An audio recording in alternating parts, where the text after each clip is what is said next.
এবং এই চাঁদাবাজির অর্থনীতির ভিতরেও দুঃখজনক হলেও বৈষম্য বিরোধী ছাত্র আন্দোলনের বিভিন্ন নেতাকর্মীকে যুক্ত করা হয়েছে এবং তারা যুক্ত করা হয়েছে।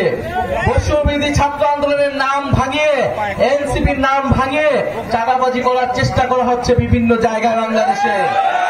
আমরা স্পষ্টভাবে বলেছি, চাঁদাবাজি সন্ত্রাসের বিরুদ্ধে যে সংগ্রাম আবার শুরু করেছি, সেই সংগ্রাম আমরা ঘরের ভিতর থেকে শুরু করব। আমরা এই কারণে জাতীয় নাগরিক পার্টি ঘোষণার পরে বৈষম্য বিরোধী ছাত্র আন্দোলনকে বিলুপ্তির আহ্বান জানিয়েছিলাম। কারণ গণ অভ্যুত্থানের পরে এই ব্যানারকে কলুষিত করতে বিভিন্ন দল, বিভিন্ন পক্ষ ষড়যন্ত্র করেছে। বিভিন্ন অনুপ্রবেশকারীরা এই বৈষম্য বিরোধী ব্যানারে ঢুকে চাঁদাবাজির আশ্রয় নিয়েছে। আপনাদের প্রতিও অনুরোধ থাকবে, আপনারা কোন চাঁদাবাজ, কোন সন্ত্রাসকে আশ্রয় দিবেন না, সে যেই দলের হোক না কেন। এনসিপি বৈষম্য বিরোধীর নাম ভাঙিয়ে কোন ধরনের চাঁদাবাজি করার কোন সুযোগ থাকবে না।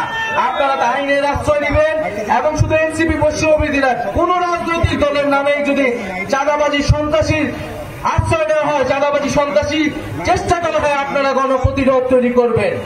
প্রিয় সংগ্রামী জামালপুরবাসী, আমরা বলতে চাই, বিচার সংস্কার এবং নতুন সংবিধানের দাবিতে জামালপুরবাসী আজকে অংশগ্রহণ করেছে। আমরা খুব শীঘ্রই ঢাকায় পৌঁছাবো। আমাদের যে 64 জেলার পদযাত্রা, সেটি শেষ হতে যাচ্ছে। আমরা বিভিন্ন জায়গায় বাধার শিকার হয়েছি। গোপালগঞ্জে মুজিববাদী সন্ত্রাসীরা আমাদের উপর হামলা